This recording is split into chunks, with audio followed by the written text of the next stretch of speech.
Assalamualaikum warahmatullahi wabarakatuh. Perkenalkan, saya Pita Sari, mahasiswa Universitas Negeri Makassar, jurusan Ilmu Administrasi Negara. Pada video ini saya akan membahas tentang paradigma administrasi publik. Paradigma administrasi publik. Sebelum membahas itu, saya akan sedikit membahas tentang apa itu administrasi publik. Administrasi publik merupakan ilmu pengetahuan yang dinamis yang telah mengalami perubahan dan pembaharuan secara terus-menerus dari waktu ke waktu sesuai dengan masalah yang ada. Paradigma administrasi publik muncul dengan sudut pandang ahli tentang peranan dan tantangan administrasi publik dalam menjawab masalah yang ada. Walaupun selalu ada masalah, tetapi para ahli tetap menilai beberapa administrasi publik dari beberapa paradigma, yaitu yang pertama, paradigma pertama yaitu The Old Public Administration atau biasa disingkat dengan OPA.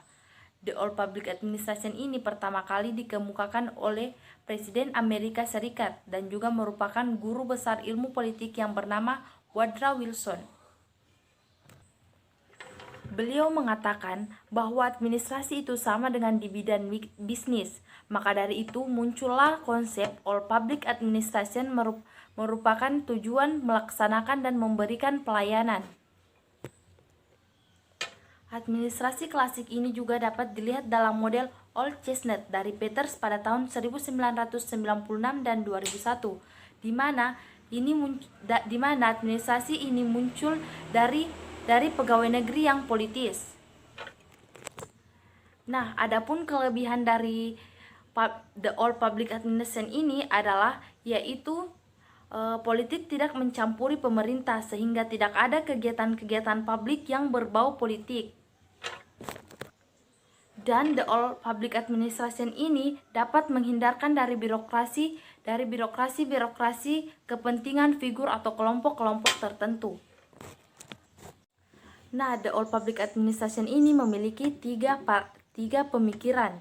Yang pertama, pemikiran paradigma teori dikotomi yang dikemukakan oleh Henry. Yang kedua, manusia rasional atau manusia administrasi yang dikemukakan oleh Simon. Dan yang ketiga, teori pemilihan publik atau public choice. Asal mula New Public Management atau NPM dimulai dengan pendekatan New Public Management dengan atas manajemen publik, bangkit selaku kritis atas birokrasi. Selama ini, birokrasi erat dikaitkan dengan manajemen sektor publik itu sendiri. Birokrasi dianggap erat berkait dengan keengganan maju, kompleksitas hierarki jabatan dan tugas, serta mekanisme pembuatan keputusan yang top-down. Juga birokrasi dituduh telah menjatuhkan diri dari harapan publik.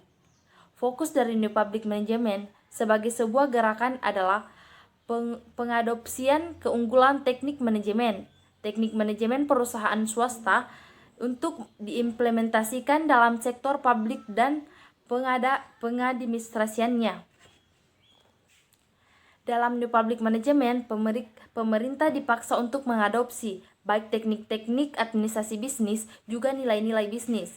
Ini meliputi nilai-nilai seperti kompetisi, pilihan pelanggaran, dan respek atas semangat kewirausahaan.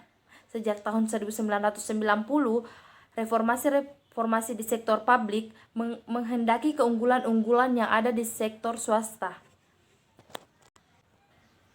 Untuk meningkatkan suatu pelayanan publik yang demokratis, maka muncullah yang namanya New Public Service, di mana New Public Service ini menjanjikan suatu perubahan realitas dan kondisi birokrasi pemerintah. Aplikasi dari konsep ini agak menentang dan membutuhkan keberanian bagi aparatur pemerintah dalam menyelenggarakan pelayanan publik, karena dalam melaksanakannya ini dapat mengorbankan waktu, tenaga untuk mempengaruhi suatu sistem yang berlaku. Alternatif yang ditawarkan adalah pemerintah harus mendengar suara publik dalam berpartisipasi bagi pengelolaan tata pemerintahan. Memang tidak gampang meninggalkan kebiasaan memerintah atau mengatur pada konsep administrasi lama dari mengatur konsep administrasi lama daripada mengarahkan, menghargai pendapat sebagaimana disarankan pada konsep New Public Service. Dalam mengukur keberhasilan New Public Service ini ada 10 dimensi untuk mengukur keberhasilannya, yaitu salah satunya tangible. Tangible yaitu yang menekankan pada penyediaan fasilitas fisik, peralatan, personil, dan komunikasi. Paradigma New Public Service ini adalah paradigma yang berdasarkan atas konsep-konsep yang ada pada hakikatnya sesuai dengan nilai-nilai yang ada pada masyarakat. Yang selanjutnya ada good governance. Good governance adalah suatu penyelenggaraan manajemen pembangunan yang solid dan bertanggung jawab yang sejalan dengan prinsip demokrasi dan pasar yang efisien. Good governance pada dasarnya adalah suatu konsep yang mengacu kepada proses pencapaian keputusan dan pelaksanaannya. Good governance di Indonesia sendiri mulai benar-benar dirintis dan diterapkan sejak meletusnya era reformasi, yang dimana pada era tersebut telah terjadi perombakan sistem pemerintahan. Good governance merupakan salah satu alat reformasi yang mutlak diterapkan dalam pemerintahan baru. Akan tetapi jika dilihat dari perkembangan reformasi yang sudah berjalan selama 15 tahun ini, penerapan good governance di Indonesia belum dapat dikatakan berhasil sepenuhnya sesuai dengan cita-cita reformasi. Adapun prinsip good governance, yaitu kunci utama memahami good governance adalah pemahaman atas prinsip-prinsip di dalamnya. Salah satu prinsip-prinsip good governance adalah partisipasi masyarakat. Semua warga masyarakat mempunyai suara dalam pengambilan keputusan, baik secara langsung maupun tidak langsung melalui lembaga-lembaga perwakilan sah yang mewakili kepentingan mereka. Partisipasi menyeluruh tersebut dibangun berdasarkan kebebasan berkumpul dan mengungkapkan pendapat, serta kapasitas untuk berpartisipasi secara konstruktif.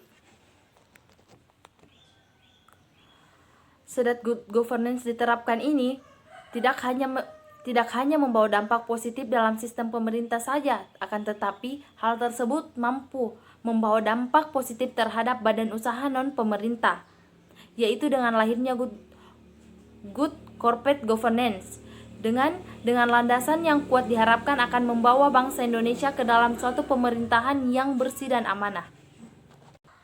Yang terakhir ada sound governance. Sound governance digunakan untuk menggambarkan sistem pemerintah yang bukan hanya jelas secara demokratif dan tanpa cacat secara ekonomi, finansial, politik, organisasi, administratif, manajerial, dan etika, tetapi juga jelas secara internasional atau global dalam cara yang independen dan mandiri.